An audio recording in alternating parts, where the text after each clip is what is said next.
المسجد الأقصى الذي باركنا حوله لنريه من آياتنا إنه هو السميع البصير.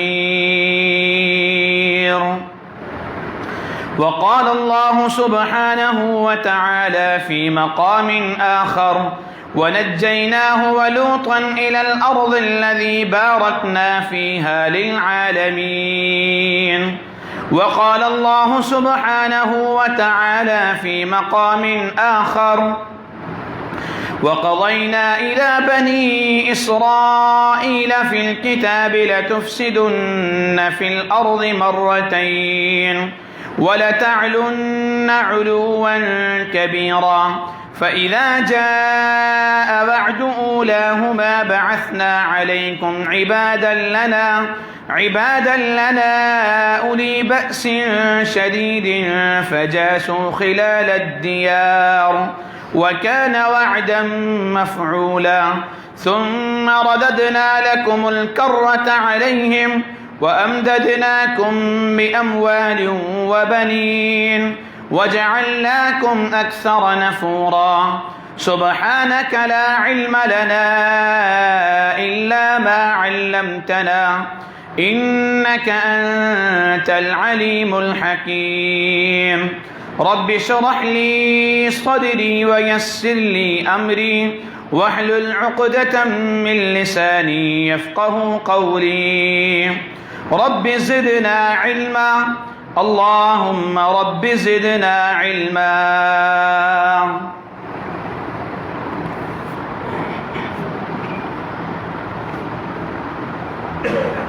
مختصر حمد و ثنا کے بعد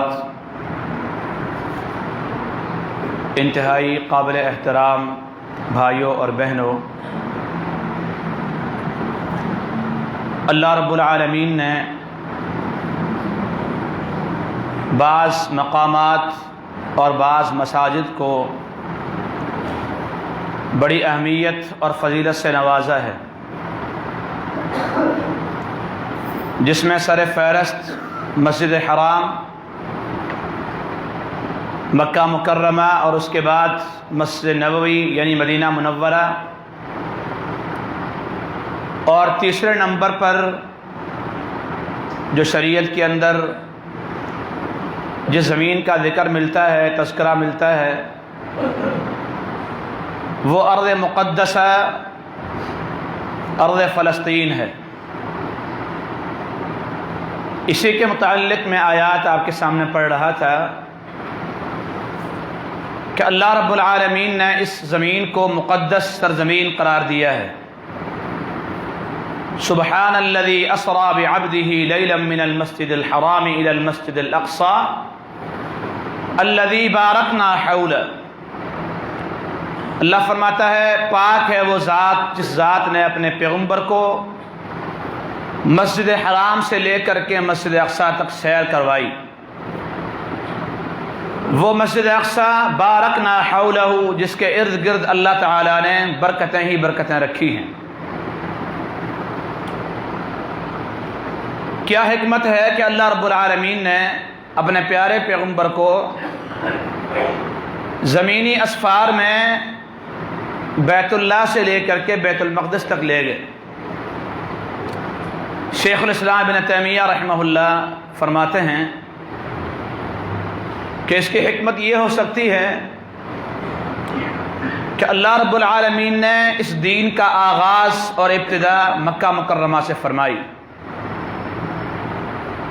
مکہ مبدأ الوحی ہے، جس سے نور الہی کی کرنیں پھوٹی اور پھر پورے عالم کے اندر اس کی شعاعیں پھیلتی گئی۔ یہ مبدأ ہے، لیکن اسی دین کی تکمیل اور انتہا بیت المقدس تک ہوگی کہ اللہ تعالیٰ اپنے پیارے پیغمبر کو بیت اللہ سے لے کر کے مسجد اقصی بیت المقدس تک لے گیا تھا۔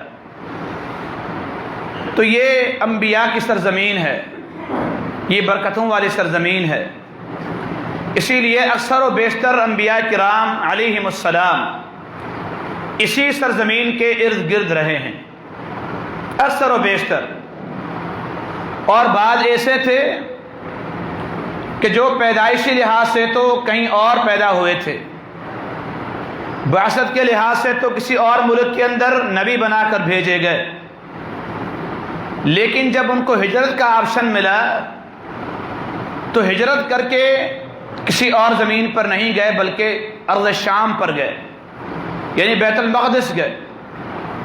ارض شام اس زمین کو پہلے کہا جاتا تھا، اور موجودہ فلسطین اور ناجائز بنی ریاست اسرائیل یہ سارا کا سارا ارض شام کے اندر آتا ہے، جس شام کی زمین کے لیے اللہ کے پیغمبر کی ویسے ہی دعائیں موجود ہیں، اللہم بارک لنا فی شامنا، اللہم بارک لنا فی یمننا، اللہ ہماری شام کو بابرکت بنا دے، ہمارے یمن کو بابرکت بنا دے۔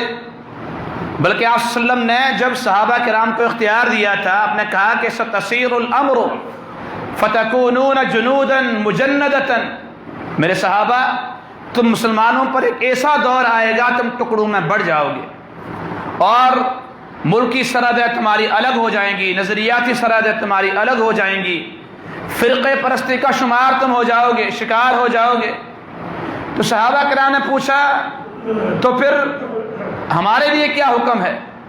آپ نے فرمایا اس وقت 3 بڑی جماعتیں اور بڑے گروہ ہوں گے، جندم بالشام وجندم بالیمن وجندم بالعراق، ایک ایسا ٹولہ ہوگا جو یمن کے اندر رہائش پذیر ہوگا، اور ایک شام کے اندر ہوگا، اور ایک عراق کے اندر ہوگا۔ آپ کے اوپر لازم ہے کہ علیکم بالشام، آپ کوشش کرنا ارض شام کا انتخاب کرنا، کیونکہ اللہ تعالیٰ نے ارض شام کے اندر برکتیں ہی برکتیں رکھی ہیں۔ اللہ رب العالمین نے وہاں کے باشوں کو ایمان پر قائم رکھا ہے، اسی لیے اللہ کے پیارے پیغمبر نے فرمایا کہ آخری دور کے اندر اہل ایمان کا مسکن اور ملجا ارض شام ہوگا۔ مسند احمد کے اندر ایک روایت ہے کہ جناب عبداللہ بن عمر رضی اللہ تعالیٰ عنہ کی ایک لونڈی ہے، وہ آ کر کے ان سے سوال پوچھتی ہے کہ میں مدینہ کی آب و ہوا مجھے موافق نہیں آتی، یہاں کا ماحول مجھے خوشگوار نہیں لگتا، اور میں مصائب اور آلام کا شکار ہو چکی ہوں، مجھے یہاں لوگوں نے نہ رہنے پر مجبور کر دیا ہے، میں عراق جانا چاہتی ہوں، آپ مجھے مشورہ دیں۔ عبداللہ بن عمر فرماتے ہیں ویحکی، افسوس ہے تجھ پر، عراق کی سرزمین تو ہے ہی فتنوں والی، تو مدینہ چھوڑ کر عراق جا رہی ہے، علیکی بالشام، اگر مدینہ چھوڑ کر کہیں اور جانا ہے تو شام جانا۔ لیکن پھر فرمایا کہ البدبخت، آپ مدینہ چھوڑ کر کیوں جا رہی ہو؟ حالانکہ اللہ کے پیارے پیغمبر کا فرمان ہے من صبر علی لوائها، جو انسان مدینہ منورہ میں رہتا رہا اور یہاں کی معاشی تنگیاں، یہاں کے موسم کے تغیرات، اقتصادی مجبوریاں، ان کو برداشت کرتا رہا اور مدینہ منورہ کی رہائش کو ترک نہیں کیا، اکون لہ شہیدا و شفیعا یوم القیامہ، اللہ کے پیغمبر فرماتے ہیں کہ ایسے شخص کے لیے میں قیامت کے دن سفارشی بنوں گا، اور اس کے لیے میں گواہ بنوں گا، اللہ کے ہاں اس کی بخشش کی سفارش کروں گا۔ تو یہاں بھی جناب عبداللہ بن عمر فرما رہے ہیں کہ مدینہ چھوڑ کر اگر کہیں جانا ہے تو شام چلی جاؤ، وہاں ایمان سلامت رہتا ہے۔ تو یہ زمین وہ زمین ہے جس کو اللہ کے پیارے پیغمبر نے بھی برکت والا قرار دیا ہے، اور اللہ رب العالمین نے بھی برکت والا قرار دیا ہے۔ تو میں ذکر کر رہا تھا کہ کئی انبیاء کرام نے ہجرت کر کے بھی اس زمین کے اندر آئے تھے۔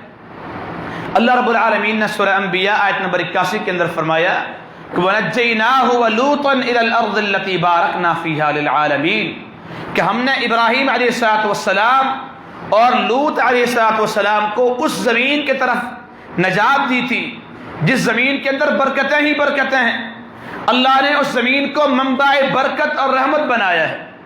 اور موسیٰ علیہ السلام کے بارے میں اللہ نے فرمایا کہ موسیٰ علیہ السلام نے اپنی قوم سے یہ کہا تھا یا قوم ادخلوا الارض المقدسة التي كتب الله لكم ولا ترتدوا على ادباركم فتنقلبوا خاسرين، اے میری قوم والو تم اس زمین پر داخل ہو جاؤ جو زمین مقدس ہے۔ اور یہاں ابن کثیر رحمہ اللہ لکھتے ہیں کہ المراد منہ ارض الشام و ارض فلسطین ارض بیت المقدس، اس سے مراد وہ زمین ہے جو شام کی سرزمین ہے، بیت المقدس کی سرزمین ہے جہاں پر اللہ کا گھر بیت المقدس قائم ہے۔ تو یہ زمین اللہ کی مقرر ترین زمین ہے۔ یہی وجہ تھی کہ موسیٰ علیہ السلام کی جب موت کا وقت قریب آیا تو اللہ سے دعا کرنے لگے. مشہور قصہ ہے، آپ سنتے رہتے ہیں، چماٹ مارتے ہیں ملک الموت کو اور پھر دوبارہ آپ سے ملتا ہے. بہرحال آخر میں جب موت کا وقت قریب آتا ہے اور حتمی فیصلہ ہو گیا کہ موسیٰ اب آپ نے دنیا سے جانا ہے، سے بخاری کی روایت ہے، دعا کرتے ہیں یا رب قربنی الی بیت المقدس، اے اللہ اگر میری موت کا وقت آ چکا ہے تو میری ایک دعا قبول فرما لے کہ مجھے بیت المقدس کے قریب لے جائے، میں وہاں مرنا چاہتا ہوں، میں یہ چاہتا ہوں کہ میری قبر اور میرا مدفن وہیں پر ہو. اس لیے کہ اکثر انبیاء کرام کی قبریں اور اکثر انبیاء کرام کی وفات کی جگہ بیت المقدس ہے. تو یہ ان کی دعا تھی.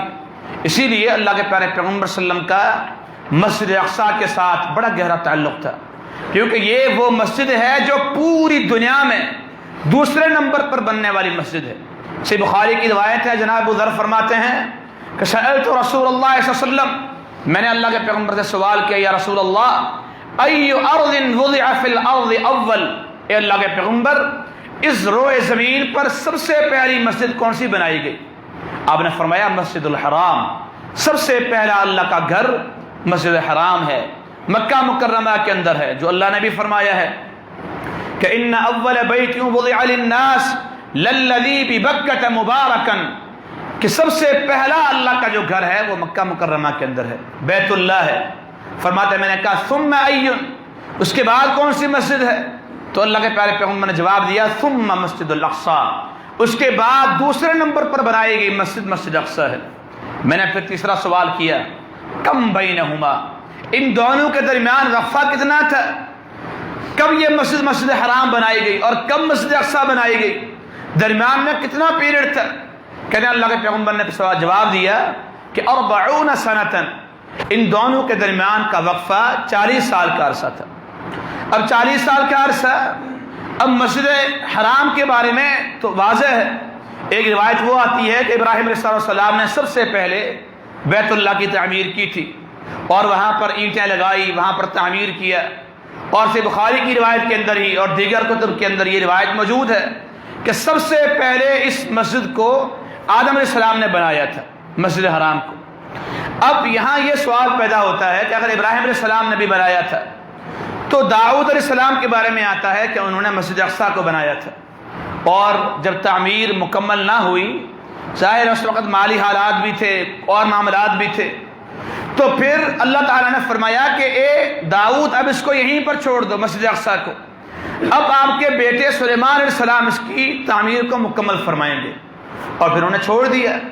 اور اس بات کا کئی دفعہ قرآن کریم میں ذکر ہے کہ سلیمان علیہ السلام نے مسجد اقصیٰ کی تعمیر فرمائی تھی.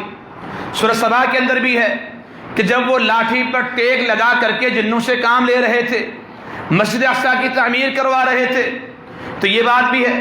اور پھر سنن نسائی کے اندر معروف روایت ہے، اللہ کے پیارے پیغمبر نے فرمایا کہ سلیمان علیہ السلام لما فرغ سلیمان علیہ السلام من بناء بیت المقدس، کہ جب سلیمان علیہ السلام بیت المقدس کی تعمیر سے فارغ ہوئے، دعا من اللہ ثلاثا، تو اللہ سے 3 قسم کی دعائیں کرنے لگے. پہلی دعا یہ تھی کہ اللہ میرے حکم کو، میرے فیصلے کو اپنے حکم کے مطابق بنا دے، کہ میں جو فیصلہ کروں وہ تیری منشا کے خلاف نہ ہو، تیری منشا کے مطابق ہو. جو بھی فیصلہ میرا ہو اس کے اندر آپ کی ہدایت اور ڈائریکشن شامل ہو. اللہ تعالیٰ نے قبول فرما لی.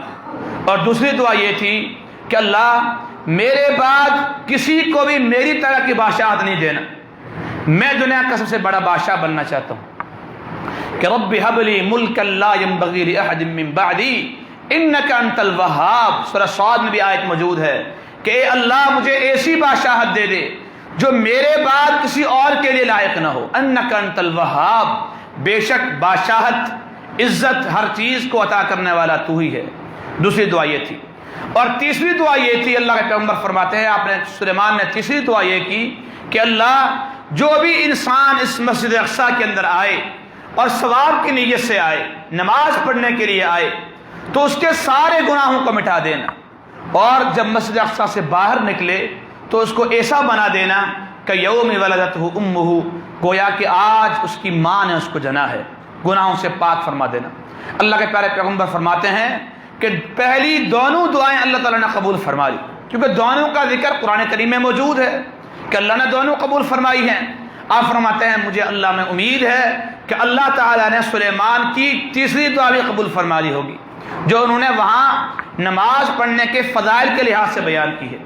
اور ظاہر ہے اگر دیکھا جائے تو مساجد کا ذکر جب اللہ کے پیغمبر نے فرمایا، آپ فرماتے ہیں لا تشد الرحال الا الى 3 مساجد، کہ 3 مساجد کے علاوہ کسی بھی طرف ثواب کی نیت سے جانا جائز نہیں ہے، سوائے 3 مساجد کے۔ ہاں آپ سفر کے لیے جاتے ہیں، قل سیروا فی الارض فانظروا کیف کان عاقبۃ المکذبین، آپ سیر و سیاحت پر جاتے ہیں، اپنے کام کے لیے جاتے ہیں، وہ الگ بات ہے۔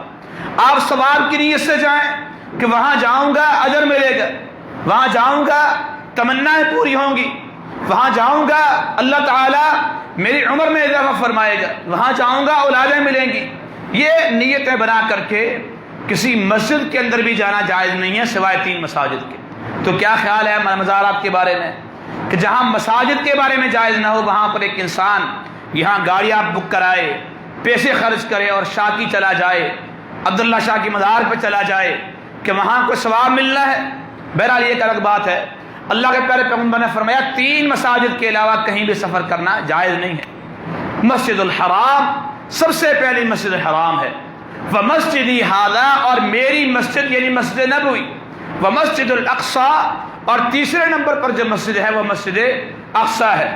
تو ان 3 مساجد کی طرف ایک انسان ثواب کی نیت سے، اجر کی نیت سے جا سکتا ہے۔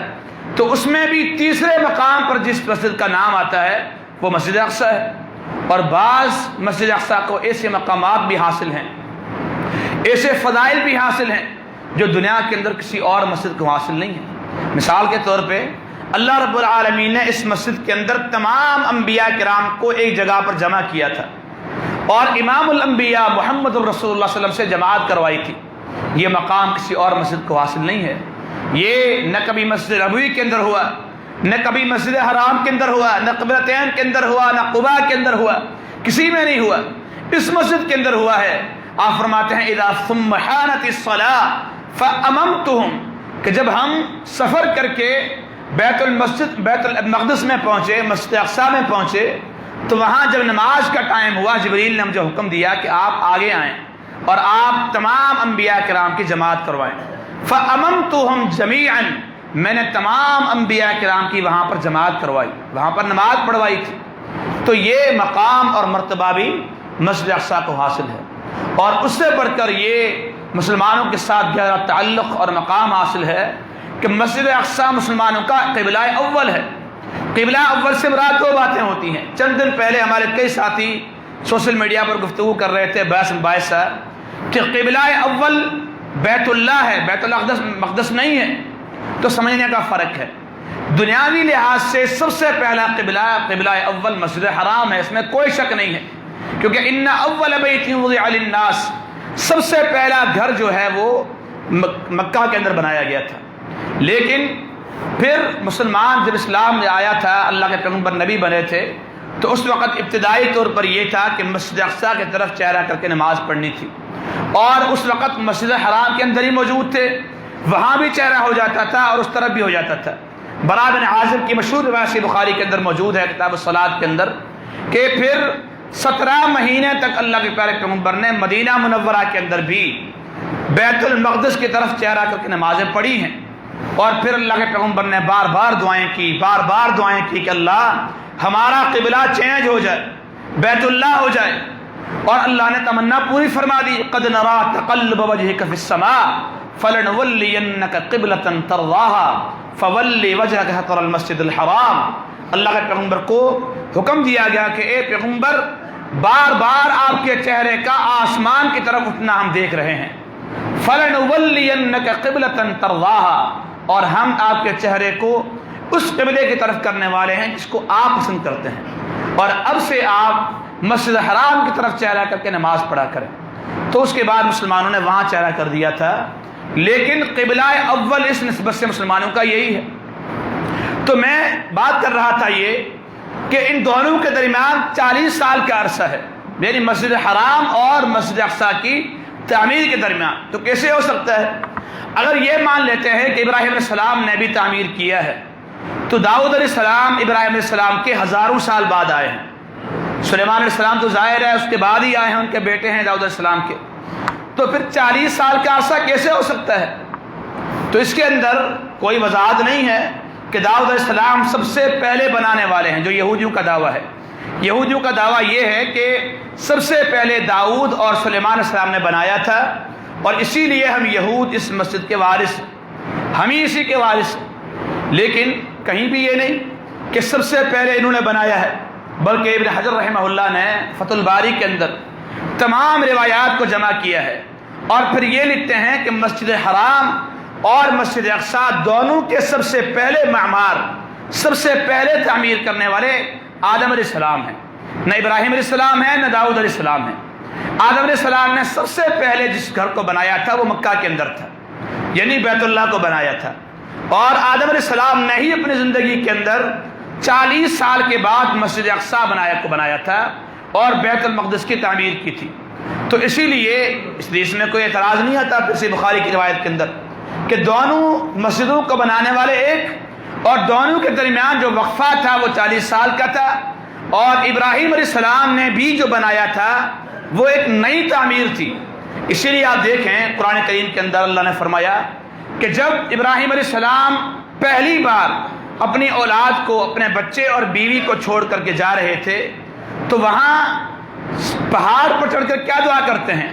ربنا انی اسکنت من ذریتی بواد غیر ذی زرع عند بیتک المحرم، اے اللہ میں اپنی اولاد کو ایک ایسی جگہ پر چھوڑ کر کے جا رہا ہوں، بواد ایک ایسی وادی ہے، غیر ذی زرع جو آباد نہیں ہے، عند بیتک المحرم اللہ تیری حرمت والا گھر وہاں پر موجود ہے۔ اس وقت ابراہیم نے تعمیر نہیں کیا تھا، یہ پہلا سفر تھا ابراہیم کا مکہ کا، چھوڑ کر جا رہے تھے۔ تعمیر تو بہت بڑی بات ہے، اس وقت تو بچے تھے اسماعیل علیہ السلام، ایڑیا مار مار کے زمزم کا پانی نکلا تھا۔ پھر جب تعمیر ہوئی تھی تو اسماعیل علیہ السلام اتنے بڑے ہو گئے تھے کہ اینٹیں اٹھا اٹھا کر اپنے باپ کو دے رہے تھے، تو ظاہر عرصہ تھا، لیکن اس کے بننے سے پہلے ابراہیم کہہ رہے ہیں کہ اللہ تیری حرمت والا گھر یہاں پر موجود ہے۔ ہاں گر گیا تھا، نشانات موجود تھے اس کے، اور وہاں ایک چھوٹا سا ایک مٹی کا ڈھیر بنا ہوا تھا۔ تو بات کرنے کا مقصد یہ ہے کہ یہ دونوں مساجد دنیا کی قدیم ترین مساجد ہیں، اور سب سے پہلی مسجد مسجد حرام اور دوسری مسجد اقصی ہے، اس لیے بھی اللہ تعالیٰ نے اس مسجد کو برکت والا بنایا ہے۔ اور یہ عظیم وہ ارض شام ہے، عظیم سرزمین ہے جس کے بارے میں اللہ کے پیارے پیغمبر صلی اللہ علیہ وسلم نے آخری زمانے کے بارے میں بڑی پیشن گوئیاں فرمائی ہیں۔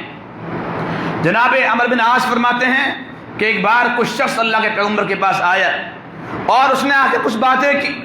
اس نے کہا کہ یا رسول اللہ ان الناس قد اضال الخیل، اے اللہ کے پیغمبر بعض لوگوں نے گھوڑے کو حقیر سمجھ رکھا ہے کہ گھوڑے کی اب کوئی اوقات نہیں ہے، مسلمان کامیاب ہو چکے ہیں، فتح یاب ہو چکے ہیں، اور جہاد اب کے بعد ختم ہو چکا ہے، قیامت تک اب جہاد نہیں ہوگا، اور اب مسلمان کامیاب ہو گئے ہیں۔ کہ اللہ کے پیارے پیغمبر کھڑے ہو گئے اور آپ نے فرمایا کہ اس انسان نے غلط کہا، اس نے یہ بات کی ہے، اللہ تعالیٰ نے گھوڑوں کے پیشانیوں کے اندر قیامت تک کے لیے خیر رکھا ہوا ہے، اور آپ فرماتے ہیں کہ یہ خیر قیامت تک جاری رہے گا۔ اور آگے اللہ کے پیارے پیغمبر نے پھر 6 چیزوں کا ذکر فرمایا کہ 6 چیزیں قیامت کی نشانیوں میں سے ہیں، ان میں آپ نے ایک یہ فرمائی کہ موت ہی محمد رسول اللہ کی وفات قیامت کی پہلی نشانی ہے، کہ اللہ کے پیارے پیغمبر جائیں گے، اس کے بعد قیامت قریب ہوگی۔ بعثت انا والساعۃ کہاتین، آپ فرماتے ہیں میں اور قیامت 2 انگلیوں کی طرح ہیں، ملے ہوئے ہیں۔ اور آپ ایک فرماتے ہیں وفتح بیت المقدس، کہ مسلمان بیت المقدس کو فتح کریں گے، یہ بھی قیامت کی نشانیوں میں سے ایک نشانی ہے کہ مسلمانوں کے اختیار میں آ جائے گا۔ تو یہ بیت المقدس اصل میں ہے ہی مسلمانوں کا، اور اصل اس پر تسلط ہے ہی مسلمانوں کا۔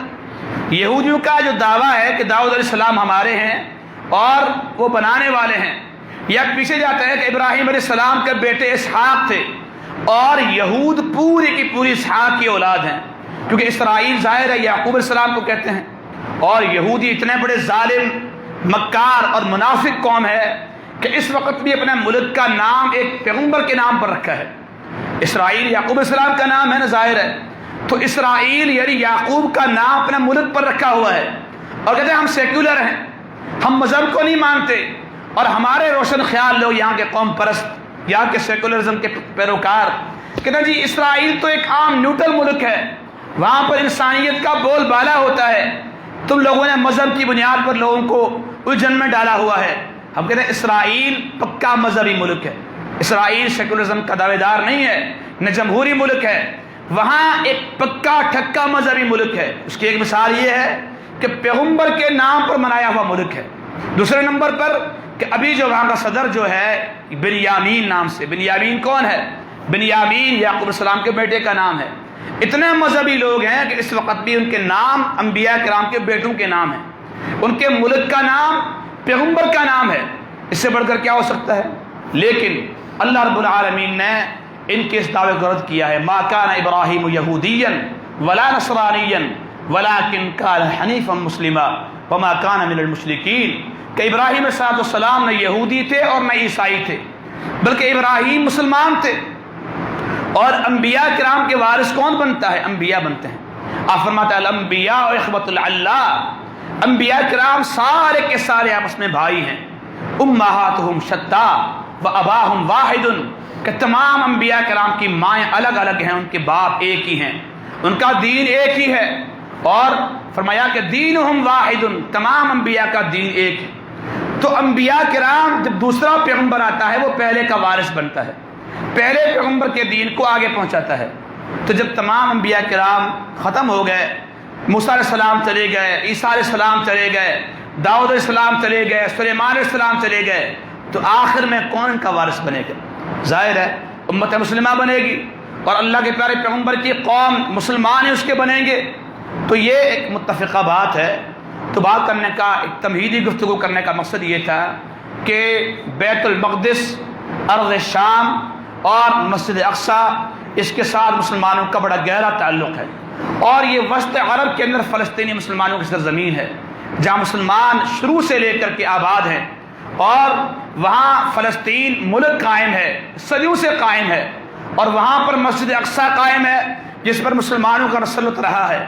ایک عرصہ تھا درمیان کے اندر کہ جب یہودی وہاں پر تھے، قابض تھے، پھر جناب عمر رضی اللہ تعالیٰ عنہ 15 ہجری کے اندر جب وہاں پر گئے تھے تو وہاں فتح کیا تھا، اور اس کے بعد 500 سال تک، تقریباً 482 ہجری تک مسلمان وہاں پر حکومت کرتے رہے، اور پھر وہاں پر یہود نے دوبارہ قبضہ کیا تھا، لیکن کچھ ہی عرصے کے بعد دوبارہ سلطان صلاح الدین ایوبی نے وہاں پر حملہ کیا تھا، اور دوبارہ مسلمانوں کا تسلط قائم رہا ہے۔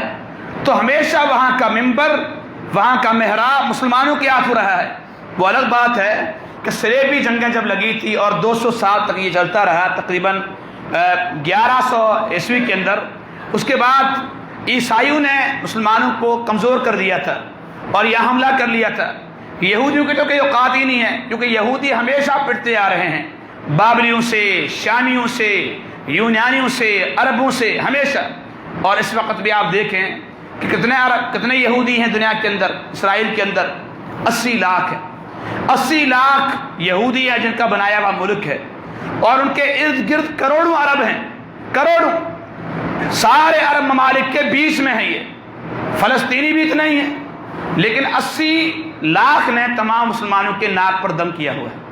شروع سے ان کی عادت ہے کہ جہاں بھی ان کا ملک بنتا ہے، سلطنت قائم ہوتی ہے، جہاں بھی ان کا اختیار آتا ہے، مسلمانوں کو تنگ کرتے ہیں۔ آپ مدینہ کی مثال لے لیں، بنو قریظہ کے لوگ تھے وہاں پر، ان کا کیا حال تھا؟ وہاں ان کی زمینیں قائم ہوئی، وہاں پر گھر قائم ہوئے، تو پھر دوبارہ شرارت شروع کر دی، اور شرارت ایسی شرارت کی کہ اللہ کے پیغمبر نے مجبور ہو کر کے اجلاہم الی ارض خیبر، اللہ کے پیغمبر نے نکالا کہ جاؤ خیبر کی زمینیں آباد کرو، اور وہاں جا کر بھی چین کا سکون نہیں لیا ان لوگوں نے، اور مسلمانوں کے خلاف دوبارہ پروپیگنڈے، دوبارہ باتیں شروع کر دی۔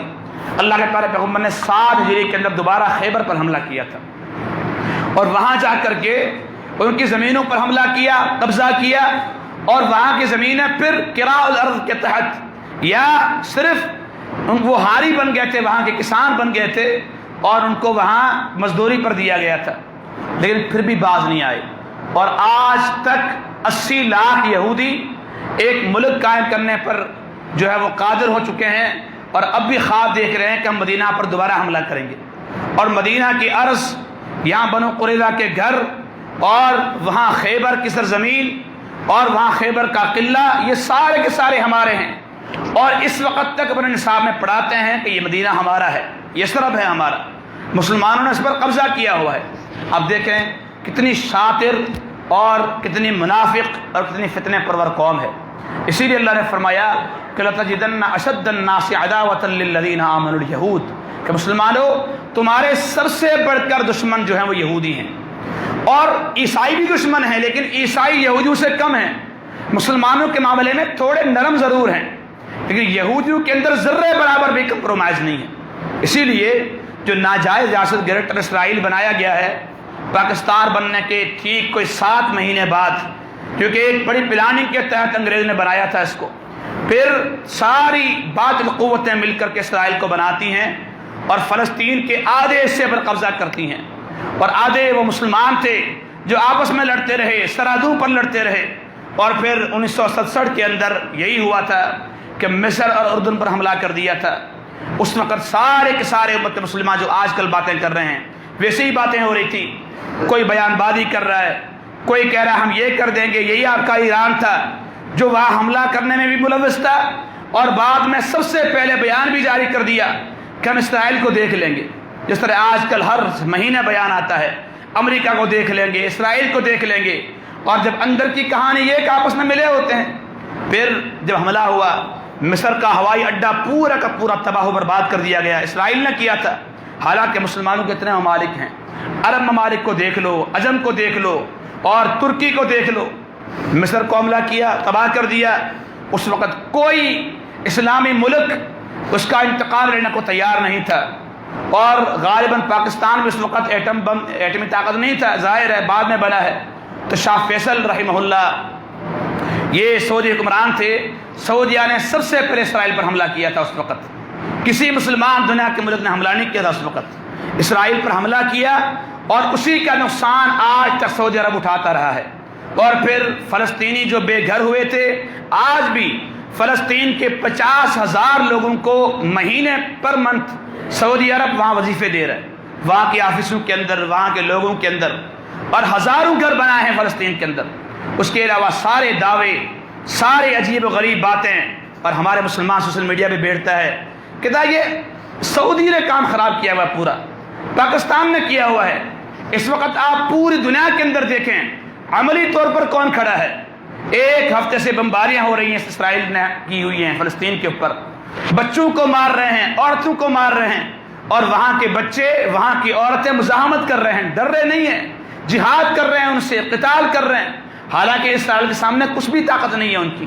اس وقت 2 ہی ممالک ہیں جو حقیقی طور پر سوائے بیان بازی نہیں بلکہ عملی طور پر کھڑے ہوئے ہیں، ایک پاکستان ہے اور ایک سعودی عرب ہے، جو حقیقی معاونت کر رہے ہیں، لیکن پروپیگنڈے بھی دونوں کے خلاف۔ اور وہ ممالک جنہوں نے تسلیم کیا ہوا ہے، اس وقت تو ہونا یہ چاہیے کہ مسلمانوں کے نمائندہ ممالک، ترکی آج کل بنا ہوا ہے، اس کو چاہیے اعلان کر دے کہ ہمارا اسرائیل سے کوئی تعلق نہیں ہوگا، لیکن نہیں، اس وقت دنیا میں سب سے بڑھ کر تعلقات، تجارتی تعلقات، معاشی تعلقات اسرائیل سے ترکی کے ہیں، اور فلسطینی اگر کوئی آنا چاہے ترکی کے اندر ویزا لے کر کے آئے گا، تو اسرائیلی آنا چاہے بغیر ویزا کیا سکتا ہے ترکی کے اندر، سب سے بڑھ کر تعلقات ہیں۔ لیکن جب بیان جاری ہوتا ہے، بیان ایسے جاری ہوتا ہے کہ ہمارے بھائی کہتے ہیں بس سعودی عرب نے پورا کام خراب کیا ہوا ہے۔ ابھی 2 مہینے پہلے کی بات ہے یا 4 مہینے کی، دبئی نے تسلیم کیا اسرائیل کو، اور دبئی کیا پورے ممالک تسلیم کر بھی لیں تو مسلمان، غیرت مند مسلمان، ایک عزت والا مسلمان، توحید والا مسلمان کبھی تسلیم نہیں کرے گا، اس کو تسلیم کر لیا۔ اور دبئی ہے کیا؟ اس میں اسلام ہے کون سا؟ عیاشوں کا اڈا، دنیا بھر کے عیاش، دنیا بھر کے مالدار لوگ، دنیا بھر کے حرام خوروں کا وہاں پر مجمع اور مسکن ہے، تسلیم کر لیا وہاں پر۔ اور پھر ہمارے لوگوں کو پتہ بھی نہیں ہوتا کہ دبئی اور سعودی عرب کے الگ ملک ہیں۔ ہمارے لوگ سمجھتے ہیں کہ پورا عرب کوئی سعودیوں کے ہاتھ میں ہے، پورے عرب کا بادشاہ انہوں نے سلمان کے بنا ہوا ہے۔ کہتے ہیں دیکھو جی سعودیوں نے تسلیم کر لیا اسرائیل کو، اور اب ہمارے خلیفۃ المسلمین اردگان صاحب آ گئے. اردگان نے بڑا بیان دے دیا کہ ہم جو ہے وہ دبئی نے تسلیم کیا ہے اسرائیل کو، اس لیے آج کے بعد ہمارے دبئی سے کوئی تعلقات نہیں ہیں، ہم دبئی کا بیکار کرتے ہیں. اور ہمارے مسلمان واہ واہ، خلیفہ نے بیان دیا ہے. یہ ہوتی ہے غیرت، یہ ہوتی ہے ہمت کہ بیان دے دیا، دبئی نے تسلیم کر لیا تو دبئی سے سارے تعلقات ختم کر دیے. تو دبئی کے وزیر خارجہ نے بیان دیا کہ خلیفہ صاحب آپ پہلے اسرائیل سے تو ختم کریں تعلقات اپنے، پھر ہم سے کر لیں. اسرائیل سے سب سے بڑھ کر تعلقات آپ کے ہیں اور ہمیں ڈرا رہے ہیں کہ ہم سے ختم کریں گے آپ لوگ. تو یہ مسلمانوں کے اپنے مفادات ہیں، ہر مسلمان اپنے ذاتی مفاد کو دیکھتا ہے. لیکن خوش آئندہ بات یہ ہے کہ الحمدللہ اس وقت پاکستان ایک اسٹیٹ کے تحت پوری حکومت اور ہماری پاک افواج کھڑی ہیں، اور میڈیا کو بھی بولا جا رہا ہے کہ میڈیا ان کے مظاہر دکھا رہا ہے، اور پاکستان اقوام متحدہ کے اندر بھی اور نیشنل اسمبلی کے اندر بھی اسرائیلی کے خلاف بات کر رہا ہے، فلسطین کا کیس لڑ رہا ہے. تو ہم دعائیں کرتے ہیں کہ اللہ تعالیٰ ان کو ثابت قدمی عطا فرما دے، اور اللہ تعالیٰ امت مسلمہ کا حقیقی جو درد ہے وہ مسلمان حکمرانوں کو عطا فرما دے. تو میں بات کر رہا تھا کہ یہ بات ایک ضمن باتیں آ جاتی ہیں. تو بیت المقدس، ارض فلسطین، شام، یہ زمینیں ایسی ہیں جن سے ہمارا قلبی تعلق ہے، روحانی تعلق ہے، اور آخر میں دجال کو یہی مارا جائے گا. اللہ کے پیغمبر فرماتے ہیں کہ دجال صرف 4 مقامات پر نہیں آ پائے گا، ورنہ پوری دنیا میں جائے گا. ایک مسجد حرام ہے، وہاں پر دجال جا نہیں پائے گا، اور مسجد نبوی ہے، وہاں پر بھی نہیں جا پائے گا، اور کوہ طور جہاں پر موسیٰ علیہ السلام پر وحی آئی تھی وہاں پر بھی دجال نہیں جا پائے گا، اور مسجد اقصیٰ میں بھی دجال داخل نہیں ہو پائے گا. لیکن دجال اسرائیل کے اندر جائے گا، اور مقام ود جو اس وقت فلسطین اور اسرائیل کے درمیان وہاں پر موجود ہے، وہاں پر داخل جا ہوگا. اور وہاں جو ہے وہ اسرائیل نے بڑا انٹرنیشنل ایئرپورٹ بنایا ہے، وہاں پر ہوائی اڈہ بنایا ہے کہ یہاں پر دجال آئے گا، ہم اس کو فرار کریں گے. حدیث میں آتا ہے کہ جب عیسیٰ علیہ السلام آئیں گے اور اس دجال نے پوری دنیا کو تباہ و برباد کیا ہوگا، تو یطلبہ مسیح ابن مریم، عیسیٰ علیہ السلام کو تلاش کریں گے، اس کے پیچھے بھاگیں گے، اور اس کو پتہ چلے گا کہ عیسیٰ علیہ السلام آ چکے ہیں تو یہ بھاگے گا. عیسیٰ علیہ السلام پیچھا کریں گے حتیٰ کہ مقام ود پر جا کر کے عیسیٰ علیہ السلام اس کو ماریں گے، قتل کر دیں گے، اور اس کے بعد اس پوری دنیا پر حکومت کریں گے. بلکہ یاجوج ماجوج کا خاتمہ بھی اسی سرزمین پر ہوگا. صحیح مسند احمد کی روایت میں آتا ہے، اللہ کے پیغمبر فرماتے ہیں کہ یاجوج ماجوج آئیں گے، نہروں کا پانی پی جائیں گے، لوگوں کو ماریں گے، قتل کریں گے، حتیٰ کہ عیسیٰ علیہ السلام اور اس کے حواری، اس کے صحابہ، مسلمان وہ بھی چپ جائیں گے کہ اللہ ان سے مقابلہ کرنا ہمارے بس کے اندر بھی نہیں ہے. اور پھر کیا ہوگا؟ پھر ساری دنیا کو ختم کر دیں گے. اس کے بعد کیا کہیں گے؟ میں ثم یأتون علی جبل الخمر، اس کے بعد یہ لوگ جبل خمر پر آئیں گے، اور یہ مسجد اقصیٰ کے بالکل قریب ہے یہ پہاڑ، وہاں پر آئیں گے، اور وہاں پر آ کر کے تیروں کو آسمان پر پھینکیں گے. آسمان پر جائیں گے تیر، واپسی آئیں گے بڑے خون آلود ہو کر کے آئیں گے. پھر یہ دیکھیں گے اور دیکھ کر کہیں گے کہ انا قتلنا اہل الارض ثم قتلنا اہل السماء، ہم نے زمین والوں کو مار دیا اور اس کے بعد ہم نے سارے آسمان والوں کو بھی مار دیا ہے. اللہ اکبر. تو پھر اسی سرزمین پر اللہ تعالیٰ ان کے پر وبا کو بھیجے گا، اور وہ وبا ایسی ہوگی کہ یہ لوگ سارے کے سارے وہاں پر تیس نیس ہو جائیں گے، وہاں پر مر جائیں گے. اور یہی زمین ہے جہاں پر آخر میں قیامت قائم ہوگی. حدیث میں آتا ہے لا تقوم الساعة الا على شرار الناس، کہ قیامت قائم ہوگی بدترین لوگوں پر قائم ہوگی. اور وہ کیسے؟ جس کے دل میں بھی ذرے برابر ایمان ہوگا، یقبضہ اللہ، اللہ اس کی روح کو قبض کر لے گا. پھر ایسے لوگ ہوں گے دنیا کے اندر کوئی اللہ اللہ کہنے والا بھی نہیں ہوگا. پھر ایک آگ نکلے گی، مشرق سے ایک آگ نکلے گی، اور وہ آگ ان تمام لوگوں کو ہانک ہانک کر کے آگ پیچھے ہو گئی، یہ لوگ آگے ہوں گے، حتیٰ کہ اہل شام ارض شام میں لے جائے گی. اور یہ ارض شام وہی بیت المقدس کی سرزمین ہے. اسرائیل، فلسطین، یہ ساری وہی سرزمین ہے، یہاں پر قیامت قائم ہوگی. تو یہ یہودیوں کی مکاریاں، 80 لاکھ یہودی ایک ملک کیا بنا لیا، سارے مسلمانوں پر قابض ہیں. 5 سال پرانی بات ہے، مجھے ایک بندے نے بڑی اچھی بات کی تھی. اس نے کہا مسلمان اگر ایک ایک تھوک بھی پھینک دے نا تو اسرائیل ڈوب جائے گا. بولا تمہاری کراچی ہے نا، اتنا بڑا اسرائیل ہے، بس ایک مسلمان صرف ایک مسلمان تھوک پھینک دے اس پر جا کر کے ڈوب جائے گا، لیکن مسلمان اپنے مفادات کے تحت ہے تو وہاں نہیں ہو رہا۔ اب یہودیوں کے خلاف انشاءاللہ جہاد ہونا ہے جو قیامت تک جاری ہے، الجہاد ماض الی یوم القیامہ، قیامت تک جاری رہے گا۔ اور پھر اللہ کے پیغمبر فرماتے ہیں کہ ہر حجر، پتھر، شجر، ہر کوئی کہے گا یا مسلم ھذا الیہودی فاقتلہ، یہ مسلمان یہ یہودی ہے اس کو مارو۔ تو یہودی اسی کے لیے کام کر رہے ہیں، مسلمانوں کو بھڑکا رہے ہیں، اور ایک ہفتہ ہو گیا ہے دوبارہ مسلمانوں پر ظلم کر رہے ہیں، زیادتیاں کر رہے ہیں اور بمباری کر رہے ہیں، بچوں کو مار رہے ہیں، خواتین کو مار رہے ہیں۔ اور ہمارے وہ روشن خیال لوگ جو یہاں کہتے ہیں کہ مذہب سے انسان بڑا ہے، انسان کا احترام ہونا چاہیے، وہی اس وقت اسرائیل کے حامی بنے ہوئے ہیں۔ سوشل میڈیا پورا کا پورا، آپ فلسطینیوں کے حق میں بات کرو، کہتے ہیں آپ جو ہے وہ دہشت گرد ہو، آپ دہشت گردی پھیلا رہے ہو، اور اس کے فیس بک اکاؤنٹ کو، دیگر اکاؤنٹ کو بین کیا جا رہا ہے کہ آپ فلسطینیوں کے حق میں بات کیوں کر رہے ہو۔ لیکن یہ سارا ماحول بن رہا ہے یہودیوں کے خلاف۔ تو یہ ایک ان کی پس منظر تھا، ایک مقدمہ تھا، ورنہ مسجد اقصیٰ کی تاریخ اور مسلمان اس پر کتنے ادوار میں ہوتے آ رہے ہیں، اور پھر یہ کیسے بنا، یہ ایک تفصیل ہے، وہ انشاءاللہ آئندہ بیان کی جائے گی۔ اللہ تعالی ہمیں یہودیوں کے شر سے محفوظ فرمائے، اور امت مسلمہ کو جو مسلمان وہاں پر کٹ رہے ہیں، مسلمانوں کے بچے مر رہے ہیں، نوجوان بچے اور نوجوان عورتیں جن کی عصمت تری ہو رہی ہے، اللہ تعالیٰ ان کی اپنے غیب سے حفاظت فرمائے۔ اللہ تعالیٰ مسلمان حکمرانوں کو غیرت عطا فرما دے، اللہ تعالیٰ ان کو ہمت عطا فرما دے کہ وہ صحیح طور پر ان کا فیصلہ کریں۔ ٹھیک ہے، سعودی عرب بھی اس کا بیان آ گیا ہے کہ ہم شاہ فیصل کا جو قانون تھا اسرائیل کے خلاف، جو ان کا موقف تھا، ہم اسی پر قائم ہیں، لیکن صحیح بات یہ ہے کہ جو ہونا چاہیے وہ نہیں ہو رہا، کوئی ملک نہیں کر رہا۔ تو اللہ تعالیٰ سب کو ہمت عطا فرما دے، توفیق عطا فرما دے، اللہ ظالموں کے ہاتھوں سے مسلمانوں کو نجات عطا فرما دے، اور قبلہ اول بیت المقدس جو مسلمانوں کا ہے، مسلمانوں کا تھا، اور انشاءاللہ قیامت تک مسلمانوں کا رہے گا، اللہ تعالیٰ اس پر مسلمانوں کا تسلط قائم فرما دے۔ اور جو نہتے مسلمان اس وقت مقابلہ کر رہے ہیں، ہاتھ میں پتھر اٹھائے ہوئے ہیں، سامنے منجنیق بڑے بڑے بم ہیں، بڑی بڑی مشینیں ہیں، اور مسلمانوں کے بچے ہیں جنہوں نے پتھر اٹھائے ہوئے ہیں، وہ یقینی طور پر ایٹمی ممالک جو مسلمانوں کے ہیں، جو اتحاد ہیں، ان کے خلاف بھی بڑی ایک آواز ہے کہ تمہارے اتحادات کس کے لیے کام آئیں گے، تمہاری یہ افواج، تمہارے ایٹم بم، تمہارے یہ میزائل، تمہارے غوری کس کام کے آئیں گے۔ تو اللہ تعالیٰ ان تمام مسلمانوں کی نصرت اور مدد فرما دے، اللہ تعالیٰ سچا پکا مسلمان بنا دے۔ یہ ہماری کمزوریاں ہیں مسلمانوں کی، اس وجہ سے یہودی ہم پر قابض ہیں، ورنہ دیکھنے کی بات ہے کہاں 80 لاکھ، کہاں ارب کروڑوں میں، اور عجم اور عرب ملا کر کے اربوں مسلمان، ان کی کیا اوقات ہو سکتی ہے۔ لیکن ہماری ایمانی غیرت اور ہمارا ایمانی جذبہ بالکل کمزور ہے۔ ہم صرف یہ کر سکتے ہیں کہ ہم مسلمانوں کے لیے دعائیں کریں، ان کے لیے کہ اللہ ان کی مدد فرما دے، ایک بات۔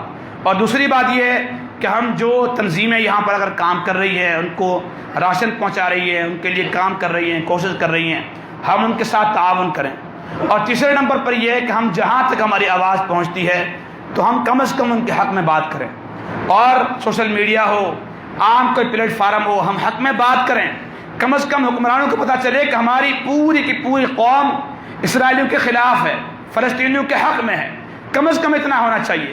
اور تیسرے نمبر پر یہ ہے کہ یہ جو باتیں ہیں اپنی اولاد کو سکھائیں، بتائیں کہ مسجد اقصیٰ کیا ہے، ارض شام کیا ہے، بیت اللہ کیا ہے، مسجد نبوی کیا ہے۔ ہمارا حال یہ ہے، لوگ جاتے ہیں عمرے پر، کہتے ہیں مدینہ میں گیا ہوں عمرہ کرنے کے لیے، پتہ ہی نہیں ہوتا ہے کہ عمرہ مکہ میں ہوتا ہے یا مدینہ میں ہوتا ہے۔ پوچھتے ہیں صاحب آپ گئے تھے، آپ نے مدینہ میں عمرہ کیا ہوگا، وہاں پر اللہ کے پیغمبر کی پیدائش دیکھی تھی آپ نے، وہاں پر اللہ کے بندے، اللہ کے پیغمبر پیدا مکہ میں ہوئے تھے، اور سارا عمرہ ہوتا ہی مکہ کے اندر ہے۔ لیکن ہمارے مسلمانوں کا یہ حال ہے کہ پتہ ہی نہیں ہوتا۔ تو اس حال میں علم حاصل کریں، اور اس طرح کی کتابوں کا مطالعہ کریں، فتن کے بارے میں اور آخری قیامت، علامات الساعہ کے بارے میں، اور اپنے بچوں کو یہ ترغیب دیں، تعلیم دیں۔ اللہ تعالی ہمارے ایمان کا محافظ ہو، اللہ تعالی مسلمان کے بچوں اور عورتوں کی عزت کا محافظ ہو۔ ربنا تقبل منا انک انت السمیع العلیم وتب علینا انک انت التواب الرحیم، وصلی اللہ علی النبی۔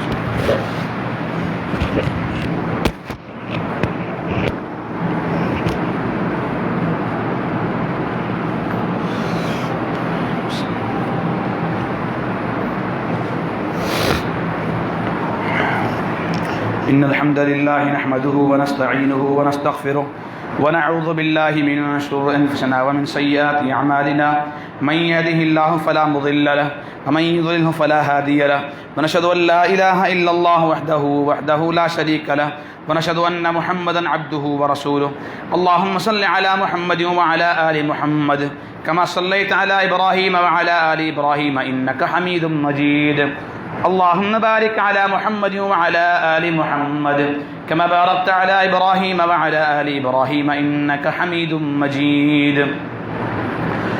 سبحانك لا علم لنا إلا ما علمتنا إنك أنت العليم الحكيم ربنا ظلمنا أنفسنا وإن لم تغفر لنا وترحمنا لنكونن من الخاسرين رب اغفر وارحم وأنت خير الراحمين اللهم انصر إخواننا المسلمين في فلسطين اللهم انصر إخواننا المسلمين في أقصى اللهم انصر إخواننا المسلمين في فلسطين اللهم نجهم من كيد اليهود اللهم نجهم من مكر اليهود اللهم عليك باليهود اللهم عليك بالإسرائيل اللهم عليك باليهود. آخر میں بعض احباب نے اعلان کے لیے پرچی دی ہے، بعض نے دعاؤں کے لیے کہا ہے. یہ خوشخبری تمام نوجوانوں کے لیے کہ مسجد انس بن مالک میں کمپیوٹر کلاسز کا سکھانے کا سلسلہ شروع کیا جا رہا ہے، جس میں نوجوان کمپیوٹر کے کورسز سیکھنا چاہتے ہیں وہ مجاہد بھائی سے یا قاری عبدالرحیم حفظ اللہ سے رابطہ کریں. یہ تمام کورسز بلا معاوضہ سکھائے جائیں گے. اچھا موقع ہے، جو نوجوان سیکھنا چاہتے ہیں وہ انس بن مالک رضی اللہ عنہ مسجد چکرا گوٹھ میں قائم ہے، وہاں پر شیخ شعیب مدنی صاحب یہ کورس کراتے ہیں، تو وہاں آپ استفادہ کر سکتے ہیں. فیاض بھائی کے چھوٹے بھائی کی طبیعت خراب ہے، ان کے لیے دعا کرا دیں. فیروزہ، فاطمہ، دیگر بیماروں کے لیے دعا کرا دیں. کاشف بھائی اور ان کے چھوٹے بھائی جھوٹے کیس میں پھنسے ہوئے ہیں، اللہ ان کے لیے آسانیاں فرما دے. دوست کی والدہ کا انتقال ہو گیا ہے، ان کے لیے دعائے مغفرت کا کہا گیا ہے، اللہ تعالیٰ ان کے آگے کے مراحل آسان فرما دے. اور عامر بھائی پنکھے والے کی اہلیہ اسپتال میں ایڈمٹ ہیں، اللہ ان کو شفائے کاملہ عاجلہ عطا فرما دے. معین بھائی ٹی وی والے کی طبیعت خراب ہے، ان کے لیے دعا کرا دیں. غلام بھائی کے بیٹے سہیل بیمار ہیں، اللہ دونوں کو شفائے کاملہ عاجلہ عطا فرما دے. طہا کے لیے دعا کرا دیں، اللہ تعالیٰ پریشانی دور فرما دے. خالد بھائی ہیں، راجہ بھائی، قاری صادق خلیل صاحب کے بھائی جو کہ گر گئے تھے، ان کی ٹانگ میں چوٹ کی وجہ سے پریشان ہیں، اللہ آسانی فرما دے. وہ ساتھی یہاں بھی آتے رہتے تھے، حنیف بھائی، تو وہ ٹانگ سے ٹوٹ گئے ہیں، معذور ہو گئے ہیں، اللہ تعالیٰ آسانی فرما دے.